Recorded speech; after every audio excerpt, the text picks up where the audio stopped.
Niners do with Jimmy Garoppolo?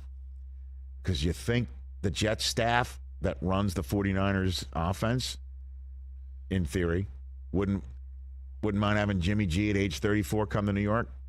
Or what about the 49ers giving up on Jimmy G and sending him to New England once again? It was Bill's original plan of succession. Right? Isn't that amazing?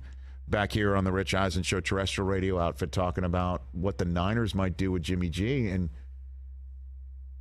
they still have Trey Lance there. And so what a phenomenally fascinating subject matter, because do you think that the Niners look at Lance and see what's going on with both Zach and Mac and say trade Trey Lance? Or we don't want a piece of this action where the rest of the team's ready to win and we're waiting for the young quarterback to go matriculate here. Yeah, but you did buy a ticket on that, Rod. As I said, the minute that you trade all your draft choices to go up to the third overall pick, expensive first-class ticket, or you've got an ownership that is totally in your corner, and a general manager that is fully planted and isn't looking over his shoulder, and a coach that is fully planted, not looking over his shoulder, and just say, okay, so we missed on that, and let's go find a guy that we can. We're not going to get fired. We're not going to get bounced. They're not going to get fired. Everything else is fine and ready to go here. Jimmy's 31. When the Niners, after this draft, the Niners are done with whatever they've paid to go draft Lance. And what if they have a trophy in the case anyway? Right? They should build a statue for Jimmy if they win the Super Bowl this year. If they win the Super Bowl this year, what are you going to tell Jimmy? Thanks for the memories. We got Trey Lance ready here. Or do you turn him into Jordan Love? Can't do it. It's Jimmy's team if they win the Super Bowl. Like, come on. I think it's Jimmy's team now, man. This is it. I mean, you'd really have to have a significantly understanding leadership council if you turn to them and say, "Yeah, we're just got to go with the kid here." I mean, I'm serious. I am not being facetious about it. I don't know. I mean, then what does Jimmy do? Jeffrey in the Bay Area, while we're waiting for Sonny Dykes, he just finished his press conference there in the state of Texas. What's up, Jeffrey? Hey, how's it going, Rich? We're kind of chewing up this subject matter. What's on your mind, sir? Yeah, I was actually just going to bring that up. I watched the game last night, and I see Trey Lance walking on the sideline. He's walking now, and I was just really thinking, like, what would the Jets look like if they had Jimmy G? Yeah, and or somebody that knows this offense and is fully equipped to run it, and despite whatever warts he may have, it is clearly light years ahead of what Zach Wilson is currently doing right now. And, you saw it last night, right? Himmy G is what Kittle referred to James Garoppolo as. And, Himmy Guap from Deebo Samuel. And Trey Lance, bless him, is sitting there trying to get back in the mix here. And thanks for the call. This is a fascinating subject matter when you've got a team like the Jets that is already considering benching Zach Wilson 20 starts into his career. And the patience, I was counseling patience, just let him cook. Let's see what's going on. But when the team is 6-4 and has a chance to make the playoffs now and haven't made the playoffs in forever and a day since the Rex Ryan administration, before the Rex Ryan administration fell apart, you've got to look at that. And if you're the Patriots, what do you think? Bill's like, oh, okay, we used a first rounder on him in year one. And, we love his moxie, we love his grit, but Derek Carr's available, Jimmy G's available, name who else might be available? You could sit here and say, well, they're getting up in years. Well, what happened with Rich Gannon? Ryan Fitzpatrick is a guy that, as we all know, could wing it around and be some form of a playoff catalyst. Yeah, Jimmy G just turned 31 a couple weeks ago, Yeah, I mean, and then Derek Carr will be 32 next year. Like, I would take both of those guys next year. What if I asked you that question 12 weeks ago? Right? I mean, it's close to it. They will give Jerry Jones what he's looking for, and they will send all the Cowboys haters on planet Earth into the fetal position, because Jerry Jones will be hoisting the Lombardi Trophy if they play like the way that they played in Minnesota. And then just as we're still having that performance figuratively ringing in our ears and in front of our eyes, the San Francisco 49ers put together a game that makes one think, that's a Super Bowl winning team. That's a team that if they play like that, no one can beat them. And wouldn't it be fascinating if the Cowboys and the 49ers wind up playing each other in the playoffs again? And I proffer to say the Cowboys would say, bring it on.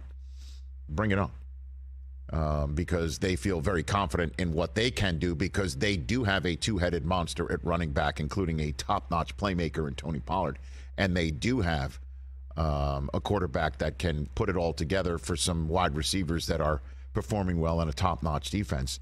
However, I would say the 49ers have got them beat in many of those departments, because they have got themselves an offense that last night they put on display in Mexico City. And it was quite the hat dance, if you will, for this team. And Jimmy Garoppolo had a hat trick of touchdowns and then said, you know what, that's not good enough. Yeah. That's not good enough. That bad boy. He had 2 touchdown passes to Ayuk. Interesting, 2 being the operative number, because Ayuk on his second touchdown threw the ball in celebration directly at the wall and nearly hit a camera operator in the Bofas. And to the point where did hit him. I think it was a little bit off, but he and McCaffrey were present enough to check on the gentleman. And then George Kittle had 2 touchdowns in this game. It's kind of fitting that Kittle had a night, because the last time Garoppolo threw 4 touchdowns in a game was Week 14, 2019. If you recall, it was that 40-burger versus 40-burger, 49ers versus Saints. Drew Brees 5 touchdown passes in the Superdome. And if you recall, with 30 seconds to go, Garoppolo, driving the team, flipped one out in the flat to George Kittle, who runs up the sideline and got a 39-yard gain with half the defense hanging on his face mask. Do you remember that one in 2019? Pretty much what happened yesterday. And so that was the year that the Niners made the Super Bowl. And Jimmy Garoppolo looks like that. And the team has full-on belief in this man. What makes me say that? You could see it with your own 2 eyes. You could feel it. And then you just go to Debo's Twitter account today, and his Twitter account was very simple. He just put out the words, Himmy Guap. Instead of Jimmy G, he's Himmy, meaning he's him, and Guap means handsome in Spanish. Guapo. And they played in Mexico last Yes, they did. Himmy Guap, I think, was a very good Debo nickname. Himmy Guap is pretty good. It's pretty funny. They are feeling it. And isn't it amazing, man? That's why you can't predict any of this stuff. And we do love the NFL. And I call it the greatest narrative generating machine in the history of sports. And it is, because all offseason I was telling you this is Trey Lance's team. And it wound up being Trey Lance's team to the point where Jimmy Garoppolo was 4th on the depth chart, because, as at the time, the head coach, Kyle Shanahan, said, it's because, that's where he has to be. They created basically 4th on the depth chart because they didn't even give him a playbook. They just knew he wasn't going to be there. Yeah, the disrespect was real. They knew he wasn't going to be there, and they were just holding on to him because they weren't going to just cut him and let him walk to, say, Seattle was the whole conversation, because Seattle had a quarterback problem that everyone was saying. And sure enough, they kept him around because they needed him to back up Trey Lance if he was so inclined, rather than being cut. And the whole idea was that he'd be sitting on the couch right now still, potentially, waiting to see if there was a quarterback situation that he could rescue middle of the season, if he could, get up to speed in time. A la, say, Odell Beckham sitting here right now, picking and choosing where he might go to win a championship for a team that needs him. That was the whole conversation throughout the spring and then the summer. And then Garoppolo says, you know what? It's better if I just stay. The Niners say, we are happy to have you stay just in case there's an injury. And then boom, week 2, an injury. And the team that he injures himself against is Seattle. And the team that they are now tied with in the NFC West standings is, wait for it, Seattle. Because Seattle doesn't have a quarterback problem. Geno Smith has been pretty damn good, to the point where if Geno Smith throws 150 straight passes, I saw this today, 150 straight passes, 150 straight snaps into the stands. If he just takes 150 straight snaps and throws the ball into the stands, Geno Smith would still have a higher passer rating than Zach Wilson. Oh, wow. So this is amazing. Jeez. Now, in that week 2 game that Lance got carted off and Garoppolo came in, the Niners beat the Seahawks. So that's why the Niners are currently in first place with a similar record as the Seahawks. Week 15, if you want to look down the road, begins on a Thursday night with Al Michaels on the Amazon Prime Video microphone, where San Francisco's at Seattle. Make a note of that. That is a huge game coming up in December. But for the moment, what the Niners look like is a Super Bowl team because the defense is out freaking standing too. They can come hunt you. They can come hit you. They can come and steal your souls. And they did that to Colt McCoy last night and the rest of the Arizona Cardinals. They did it. Third straight game in which the Niners pitched a shutout in the second half.